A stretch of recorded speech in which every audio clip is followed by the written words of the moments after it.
الحمد للہ وحدہ والصلاة والسلام علی سید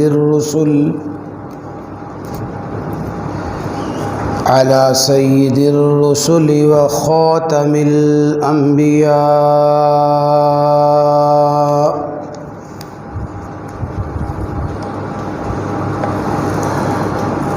رب اشرح لی صدری ویسر لی امری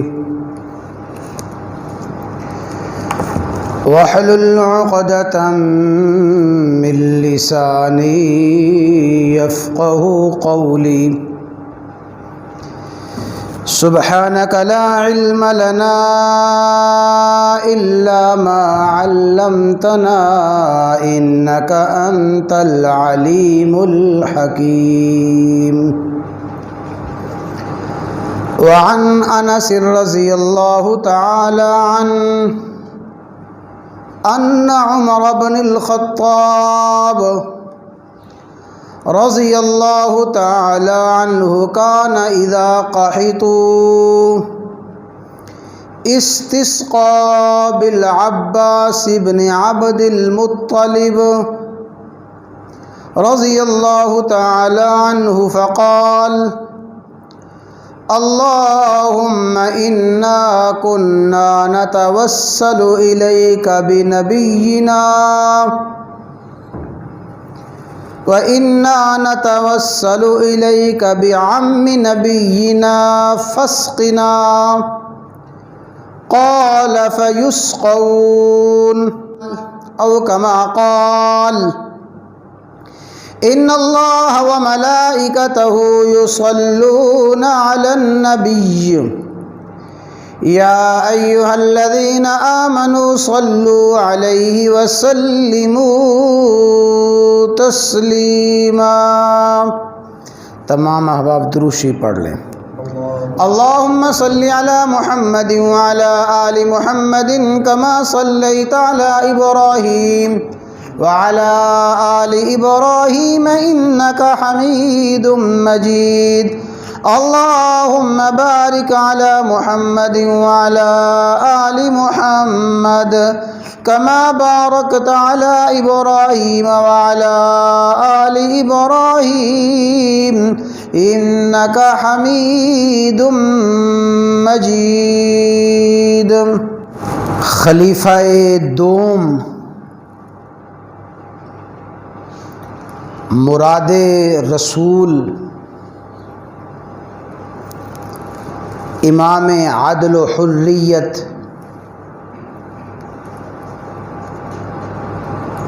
الناطق بالحق والصواب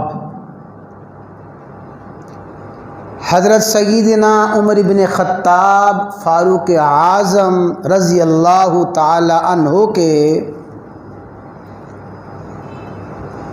دور خلافت میں جو بدترین قحط اور خشک سالی اور بھوک عام ہوئی،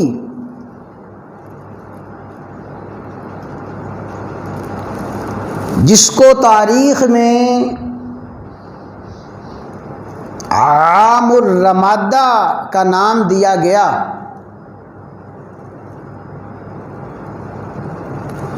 دور فاروقی میں اہل مدینہ اور مدینہ کے آس پاس اور مدینہ کے ارد گرد کے علاقے والے مسلمانوں پر جو شدید آزمائش آئی اس کا ذکر شروع ہوا تھا۔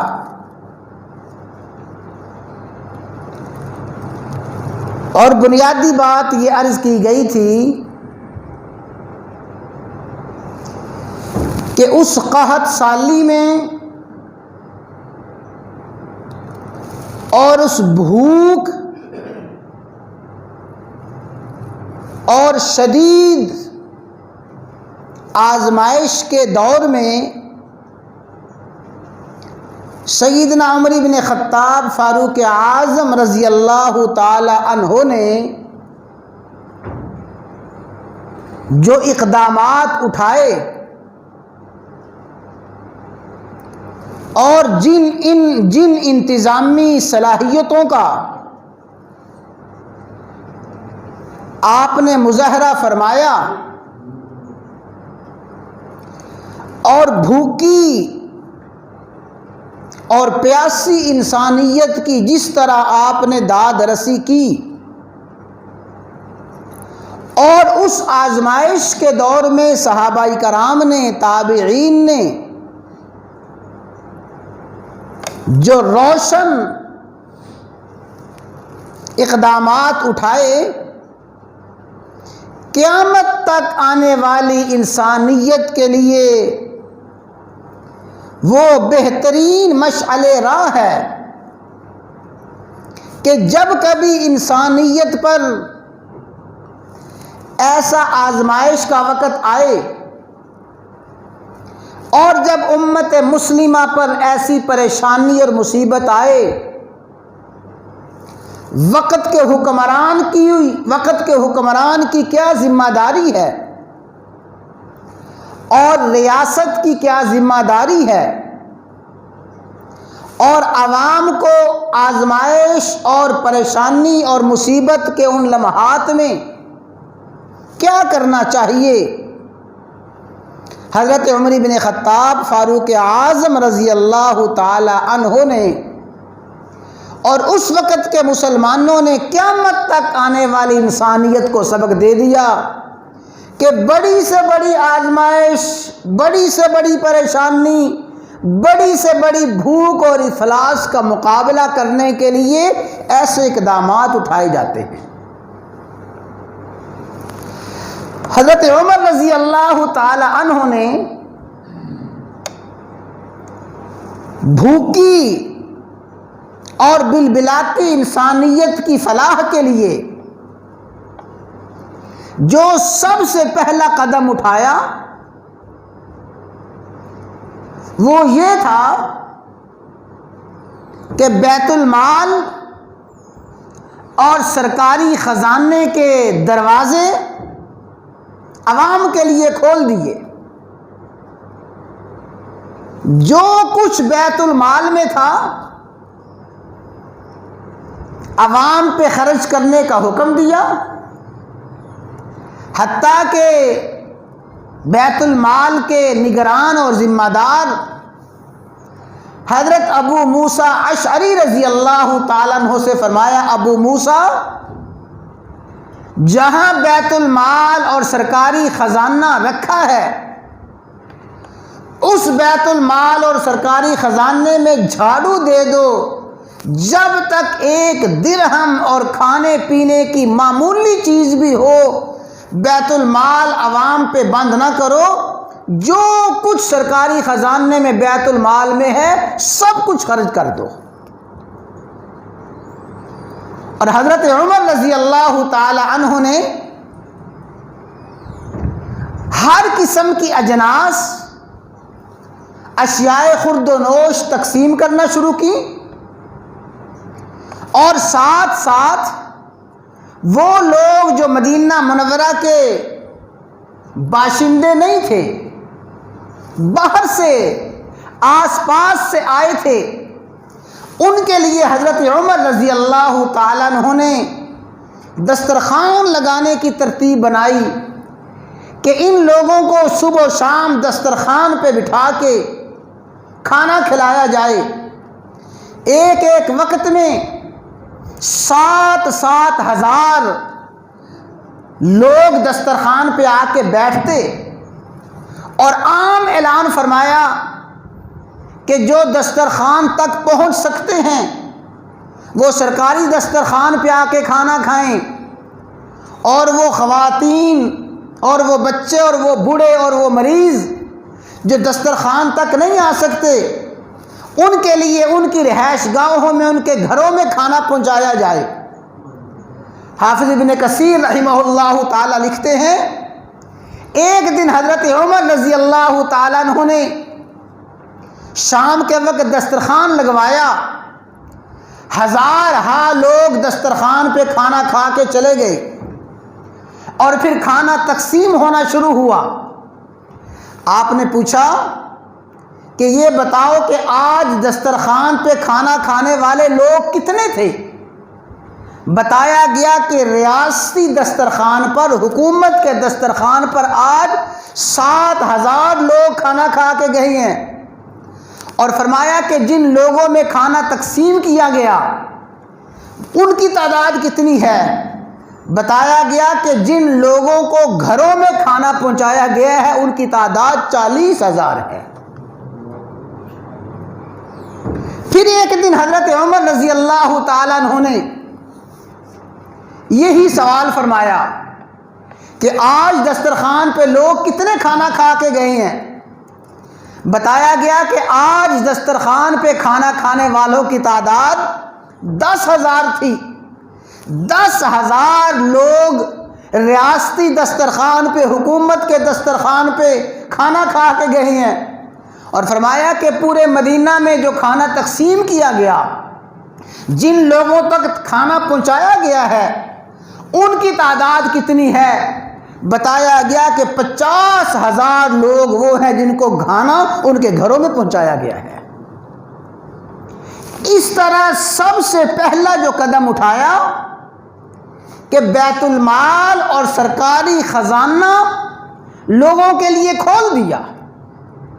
ایک ایک وقت میں کئی کئی اونٹ ذبح کروائے جاتے اور لوگوں میں تقسیم کیے جاتے، لوگوں کو کھلائے جاتے۔ حضرت عمر رضی اللہ تعالیٰ عنہ نے عام اعلان فرما دیا تھا کہ جو لوگ بیت المال میں اور سرکاری دسترخوان میں سے کھانا کھا سکتے ہیں، آ سکتے ہیں، وہ آئیں، جو نہیں آ سکتے ان کے لیے کھانا ان کے خیموں میں پہنچایا جائے۔ اور پھر حضرت عمر رضی اللہ تعالیٰ عنہ جب شام کے وقت دسترخوان کھلانے سے فارغ ہو جاتے، ہزاروں لوگوں کو کھانا گھروں میں بھیج دیا جاتا، پھر یہ خلیفہ وقت 22 لاکھ مربع میل کا حکمران رات کو گلیوں میں پہرا دیتے تھے اور دیکھتے تھے کہ کسی خیمے میں سے کسی کے بھوک کی وجہ سے رونے کی آواز تو نہیں آ رہی۔ پورے مدینے میں چکر لگاتے تھے۔ ہزارہا لوگ جو مدینے کے آس پاس کے باشندے مدینہ منورہ میں آ کے خیمے لگا کے رہائش پذیر ہو گئے تھے، ایک ایک کے خیمے کے پاس جاتے، ایک ایک آدمی کے پاس جاتے اور پوری رات چکر لگاتے رہتے کہ مدینہ منورہ میں کوئی شخص بھوک کی وجہ سے پریشان نہ ہو، کوئی شخص اس قحط کے زمانے میں بھوکا نہ رہے۔ حضرت عمر رضی اللہ تعالیٰ عنہ پوری رات چکر لگایا کرتے تھے، گشت کیا کرتے تھے، اور جب قحط سالی کا زمانہ طویل ہوتا گیا، بھوک بڑھتی گئی، جو کچھ بیت المال میں تھا وہ ختم ہوتا گیا، تو حضرت عمر رضی اللہ تعالیٰ عنہ نے دوسرا کام یہ کیا کہ پھر دوسرے ممالک اور دوسرے علاقے کے حکمرانوں کو، گورنروں کو خطوط لکھنا شروع کیے۔ سب سے پہلے تو مدینہ منورہ میں جو کچھ تھا سرکاری خزانے میں، بیت المال میں، عوام میں، وہ تقسیم کیا۔ جب اپنے سرکاری خزانے بیت المال میں سے سب کچھ ختم ہونے کے قریب ہوا، آپ نے شام کے حکمران حضرت معاویہ رضی اللہ تعالیٰ عنہ کو خط لکھا، عراق کے حکمران حضرت ابو عبیدہ بن جراح رضی اللہ تعالیٰ عنہ کو خط لکھا، حضرت سعد بن ابی وقاص رضی اللہ تعالیٰ عنہ جو ایک علاقے کے حکمران تھے ان کو خط لکھا۔ اس طرح مختلف حکمرانوں کو اور مختلف اپنے گورنروں کو خطوط لکھے، اور اس میں لکھا کہ تمہیں پتہ ہے اس وقت مدینہ منورہ میں اور آس پاس حالات کیا ہیں، لوگ بھوک کی وجہ سے، قحط کی وجہ سے کس پریشانی کا شکار ہیں، اور نیچے لکھتے تھے یا غوثا یا غوثا یا غوثا، آؤ ہماری مدد کو آؤ، آؤ ہماری مدد کو آؤ۔ اس طرح آپ نے دوسرا قدم یہ اٹھایا کہ حکمرانوں کو خطوط لکھے اور انہیں متوجہ کیا کہ اہل مدینہ کی اور مدینہ کے آس پاس فاقہ زدوں اور قحط زدہ لوگوں کی مدد کرو۔ حضرت ابو عبیدہ بن جراح رضی اللہ تعالیٰ عنہ نے 4000 اونٹ بھیجے۔ 4000 اونٹ ساز و سامان سے لدے ہوئے جب آئے، حضرت ابو عبیدہ بن جراح رضی اللہ تعالیٰ عنہ خود ان 4000 اونٹوں کو لے کے آئے۔ فاروق اعظم بڑے خوش بھی ہوئے اور فرمایا ابو عبیدہ بن جراح، یہ امداد تم لے کے آئے ہو، یہ کھانا تم لے کے آئے ہو، لہٰذا تقسیم بھی تم کرو، پورے مدینے میں اور آس پاس پھیل جاؤ، علاقوں میں لوگوں کو لے کے پھیلو اور جہاں جہاں ضرورت ہو یہ ساری کی ساری اجناس پہنچاؤ۔ سیدنا امیر معاویہ رضی اللہ تعالیٰ عنہ نے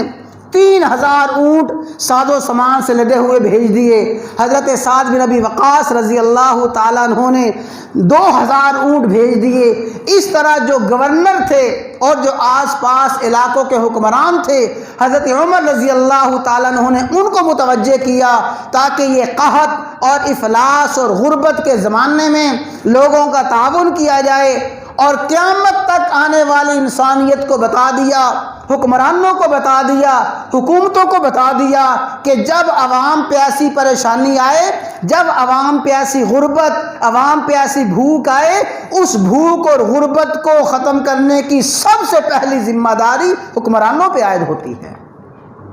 حکمران سرکاری خزانے عوام پہ کھول دیں، اس لیے کہ یہ سرکاری خزانے حکمرانوں کی ذاتی ملکیت نہیں ہوتی، بیت المال اور سرکاری خزانہ یہ عوام کی ملکیت ہوتا ہے۔ حضرت عمر رضی اللہ تعالیٰ عنہ نے اس کے ساتھ ساتھ جو بڑا روشن قدم اٹھایا، اللہ اکبر، جو انتہائی روشن قدم اٹھایا، حضرت عمر رضی اللہ تعالیٰ عنہ 22 لاکھ مربع میل کے حکمران ہیں۔ 22 لاکھ مربع میل کے حکمران نے اپنا رہن سہن، اپنا بود و باش، اپنا طرز زندگی اور عام آدمی کا طرز زندگی برابر کر دیا۔ یہ بڑی ایمان افروز اور بڑی مشعل راہ بات ہے۔ حضرت عمر رضی اللہ تعالیٰ عنہ جب خوشحالی کا وقت تھا تو لوگوں نے زیتون کا تیل اور گھی اور دودھ، ان چیزوں کی سرید بنا کے، چوری بنا کے کھایا کرتے تھے۔ صائم الدہر تھے، ہمیشہ روزہ رکھتے۔ جب شام کا وقت ہوتا، زیتون کا تیل، دودھ، روٹی، اس کی سرید بنائی جاتی، حضرت عمر رضی اللہ تعالیٰ عنہ کو پیش کی جاتی۔ لیکن جب حضرت عمر رضی اللہ تعالیٰ عنہ نے اس بھوک کو، اس عام الرمادہ کو اور اس قحط سالی کو دیکھا، فرمایا کہ آج کے بعد عمر کے لیے یہ گھی اور یہ گوشت اور یہ دودھ حرام ہے۔ اس وقت تک میں گھی استعمال نہیں کروں گا،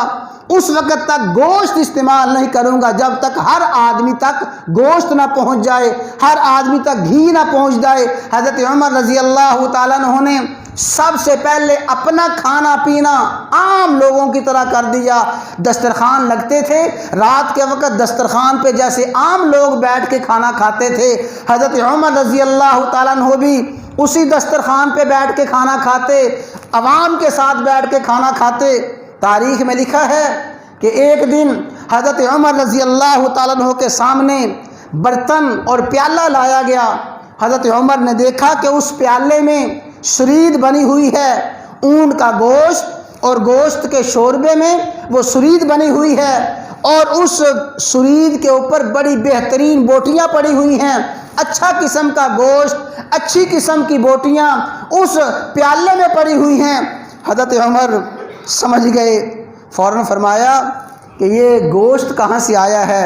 ایسی بوٹیاں کہاں سے آئی ہیں؟ اس لیے کہ وہ چنی ہوئی بوٹیاں، عمدہ قسم کی بوٹیاں تھیں۔ خادم نے کہا کہ امیر المومنین، آج جو اونٹ ذبح کیے گئے ہیں ان اونٹوں میں سے جو گوشت اچھا گوشت تھا، اچھی بوٹیاں تھیں، وہ آپ کے پیالے میں ڈال دی گئی ہیں۔ فرمایا نہیں نہیں، اس کو اٹھا کے لے جاؤ، اسی سالن میں اور اسی برتن میں ڈال دو جہاں عام مسلمان کھانا کھا رہے ہیں، اس لیے کہ جب تک میرے عوام اور جب تک عوام خوشحال نہیں ہو جاتے، ہر آدمی تک اس طرح کا گوشت نہیں پہنچ جاتا، اس وقت تک عمر کے لیے ایسا گوشت کھانا حرام ہے۔ اور صرف کھانے پینے پہ اکتفا نہ کیا، ایک دن اپنے گھر میں تشریف لائے، اہلیہ نے کھانا پیش کیا، اس کھانے میں بڑا عمدہ قسم کا گھی، روغن زیتون اور دودھ موجود تھا۔ اہلیہ سے پوچھا کہ یہ اتنی چیزیں کہاں سے آ گئی ہیں؟ انہوں نے بتایا امیر المومنین، میں نے اپنی ذاتی جیب سے، اپنے ذاتی خرچے سے یہ چیزیں خریدی ہیں، مجھے پتہ ہے کہ آپ یہ چیزیں بڑے شوق سے کھاتے ہیں، تو اس لیے میں نے اپنی ذاتی خرچے سے یہ چیزیں خریدی ہیں۔ فرمایا معلوم ہوتا ہے کہ حکمران اور خلیفہ کے گھر میں ضرورت سے زائد چیزیں موجود ہیں۔ اپنی اہلیہ سے فرمایا کہ یہ چیزیں کھانا میرے لیے حلال نہیں ہے، اس لیے کہ میرے عوام میں اور میرے رعایا میں یہ چیزیں موجود نہیں ہیں، عام لوگوں کے پاس کھانے پینے کی ایسی اشیاء موجود نہیں، میں عمر نہیں کھاؤں گا، اٹھا کے لے جاؤ۔ کھانے سے انکار کر دیا، اور صرف کھانا پینا نہیں، اپنا لباس تک بدل دیا، اپنا مشروب تک بدل دیا۔ ان دنوں میں شہد نہیں پیتے تھے، ان دنوں میں عمدہ قسم کا کپڑا نہیں پہنتے تھے، حتیٰ کہ اپنے گھروں میں، اپنے بچوں میں، اپنے اہل و عیال میں دیکھتے تھے کسی نے عمدہ کھانا تو نہیں پکایا، کسی نے اچھا قسم کا کھانا تو نہیں پکایا، فوراً تنبیہ فرماتے۔ اس طرح حضرت عمر رضی اللہ تعالیٰ عنہ نے اس دور میں اپنا طرز زندگی، اپنا رہن سہن، اپنا کھانا پینا عام لوگوں کے برابر کر دیا، اس لیے کہ حکمران جب عام لوگوں کی طرح کھائے گا، عام لوگوں کی طرح رہے گا، پتہ چلے گا کہ خشک روٹی کیسے کھائی جاتی ہے، پتہ چلے گا کہ گرم پانی کیسے پیا جاتا ہے، گدلا پانی کیسے پیا جاتا ہے۔ حضرت عمر رضی اللہ تعالیٰ عنہ کے بارے میں تمام مورخین نے لکھا ہے، اس دور میں حضرت عمر کے چہرے کی رنگت سیاہ ہو گئی تھی، اور ہر وقت آپ کے پیٹ میں سے گڑگڑانے کی آواز آتی تھی، جیسے انتہائی خشکی کی وجہ سے پیٹ سے آواز آتی ہے، ایسے پیٹ میں سے گڑگڑانے کی آواز آتی تھی، اور حضرت عمر اپنی انگلی پیٹ پہ مارتے تھے اور فرماتے تھے کہ تو جتنا مرضی احتجاج کر، جتنا مرضی واویلا کر، جب تک عام لوگوں تک اچھا کھانا نہیں پہنچ جاتا، عمر تجھے اچھا کھانا کبھی نہیں دے گا۔ اور صحابہ کرام آپس میں پریشان ہو گئے، پریشان ہو کے ایک دن مشورہ کرنے لگے، معلوم ہوتا ہے اگر یہ قحط اور یہ بھوک ایسے ہی رہی تو عمر ہلاک ہو جائیں گے، عمر ختم ہو جائیں گے، اس لیے کہ کھانا پینا بالکل سادہ، رہن سہن بالکل سادہ، گلیوں میں گشت کرتے ہیں، اور حضرت عمر رضی اللہ تعالیٰ عنہ پورے قحط زدہ اور بھوکے لوگوں کی خیموں میں جا کے چکر لگاتے ہیں، اور پھر جب عشاء کا، مغرب کا وقت ہوتا، ساتھ یہ قدم بھی اٹھایا، مغرب کا وقت ہوتا،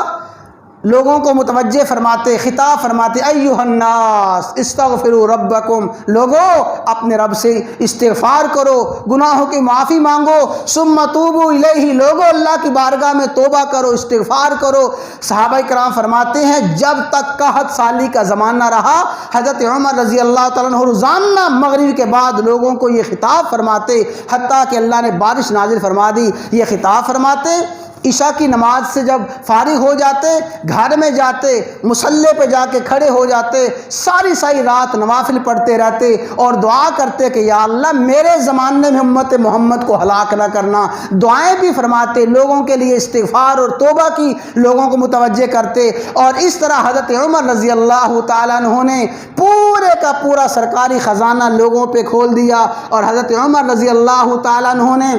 آس پاس کے گورنروں کو متوجہ کیا۔ 9 ماہ تک قحط سالی رہی، 9 ماہ تک بھوک رہی، حضرت عمر رضی اللہ تعالیٰ عنہ نے ایسے شاندار اقدامات اٹھائے،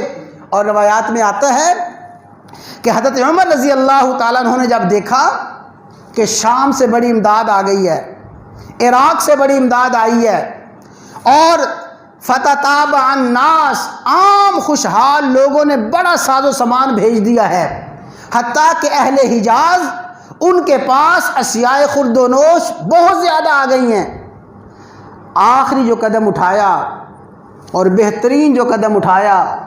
آپ نے صحابہ اکرام کی ایک کمیٹی بنائی اور فرمایا کہ یہ جتنا ساز و سامان آیا ہے، اس ساز و سامان کو انتظامی ذمہ داری کے ساتھ، انتہائی حکمت مصلحت کے ساتھ، دیانتداری کے ساتھ تقسیم کرنا تمہاری ذمہ داری ہے۔ علاقوں میں پھیل جاؤ، بستیوں میں پھیل جاؤ، خیموں میں پھیل جاؤ، اور دیکھو جہاں کوئی ضرورت مند ہے، کوئی ضرورت مند، کوئی بھوکا آدمی ایسا نہ ہو جس تک یہ امداد نہ پہنچے۔ اور روزانہ عشاء کے بعد اس کمیٹی کو بلاتے تھے اور پوچھتے تھے کہ بتاؤ آج دسترخوان کہاں پہ لگایا ہے، آج امداد کہاں پہ پہنچائی ہے، آج کہاں ساز و سامان تقسیم کیا ہے۔ اس طرح ساز و سامان منگوایا بھی، اور ساز و سامان منگوانے کے بعد حقداروں تک، مستحقین تک پہنچایا بھی، اور قیامت تک آنے والی انسانیت کے لیے بہترین مشعل راہ حضرت عمر رضی اللہ تعالیٰ عنہ نے دے دیا کہ افلاس، بھوک اور غربت اور آزمائش کے دور میں حکمران کی ذمہ داری یہ ہے، ریاست کی ذمہ داری یہ ہے، عوام کی ذمہ داری یہ ہے۔ حضرت امام بخاری رحمہ اللہ تعالیٰ لکھتے ہیں کہ جب قحط کا زمانہ شروع تھا، حضرت عمر رضی اللہ تعالیٰ عنہ مختلف اقدامات اٹھا رہے ہیں، لوگوں کو قحط سے بچانے کے لیے مختلف تدبیریں کر رہے ہیں۔ آخر میں یہ کیا، استسقا بالعباس بن عبد المطلب، لوگوں سے فرمایا کہ لوگوں سب کے سب جمع ہو جاؤ، آج ہم اللہ کے حضور ہاتھ اٹھائیں گے، دعا کریں گے، نماز استسقاء پڑھیں گے۔ نماز استسقاء بارش طلب کرنے کے لیے نماز پڑھی جاتی ہے۔ 9 ماہ ہو گئے ہیں بارش نہیں ہوئی، قحط اور افلاس اور بھوک عام ہو گیا ہے۔ سب لوگوں کو جمع فرمایا اور لوگوں کو جمع فرما کے نماز استسقاء پڑھائی، اور نماز استسقاء پڑھانے کے بعد جب دعا کرنے کا وقت آیا، حاضرین میں دیکھا سب سے بڑا کون ہے، بزرگ کون ہے، عظمت اور فضیلت کے لحاظ سے برتر شخصیت کون ہے۔ اچانک نظر پڑی، حضرت عباس رضی اللہ تعالیٰ عنہ کو دیکھا۔ وہ عباس رضی اللہ تعالیٰ عنہ جو اس وقت عمر میں بھی سب سے بڑے تھے اور خاندانی شرافت میں بھی سب سے بڑے تھے، تقوی اور بزرگی میں اور فضیلت میں، عظمت میں بڑے تھے، رسول اللہ صلی اللہ علیہ وسلم کے سگے چچا حضرت عباس رضی اللہ تعالیٰ عنہ کو دیکھا۔ آگے حضرت عباس کو بلایا، اور عباس کو بلا کے فقالا، حضرت عمر دعا کرنے لگے، اللہم انا کننا نتوسل الیک بنبیک،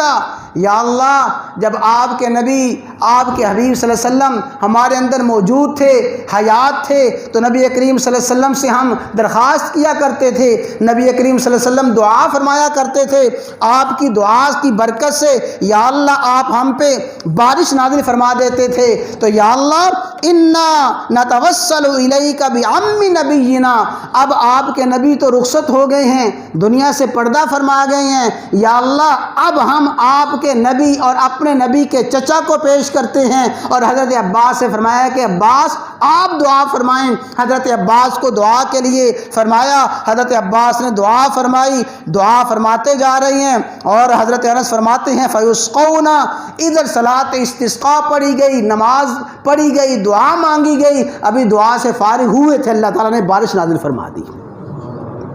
تو حضرت عمر رضی اللہ تعالیٰ عنہ نے اس موقع پہ حضرت عباس رضی اللہ تعالیٰ عنہ کو دعا کے لیے گزارش کی، اور بطور وسیلہ اور واسطہ کے حضرت عباس رضی اللہ تعالیٰ عنہ کو اللہ کے حضور پیش کیا۔ تو اس طرح عام الرمادہ جو حضرت عمر کے دور میں قحط سالی اور بھوک اور افلاس عام ہوئی تھی، اور لوگ جنگلی چوہے کھانے پہ مجبور ہو گئے تھے، اتنی غربت اور اتنی بھوک ہوئی تھی، حضرت عمر رضی اللہ تعالیٰ عنہ نے ایسے شاندار اقدامات اٹھائے، قیامت تک آنے والے حکمرانوں کو، ریاست کو اور عوام کو بتا دیا کہ اگر آزمائش کا وقت آئے، آزمائش کے وقت میں ایسے لوگوں کے ساتھ خیر خواہی، ایسے عوام کی خدمت کی جاتی ہے، اور ان قدرتی آفات کا مقابلہ کرنے کے لیے یہ اقدامات اٹھائے جاتے ہیں۔ حضرت عمر رضی اللہ تعالیٰ عنہ کا یہ جو دور ہے، یہ جو 9 سال کا زمانہ ہے، قیامت تک آنے والی انسانیت کے لیے مشعل راہ ہے۔ تو دعا ہے اللہ تعالیٰ ایسے آزمائش اور ایسی امتحان کی گھڑیوں میں امت مسلمہ کو اور پوری کی پوری انسانیت کو حضرت عمر کے ان اقدامات کو اپنانے کی توفیق عطا فرمائے، اور ان اقدامات کی روشنی میں زندگی گزارنے کی توفیق عطا فرمائے۔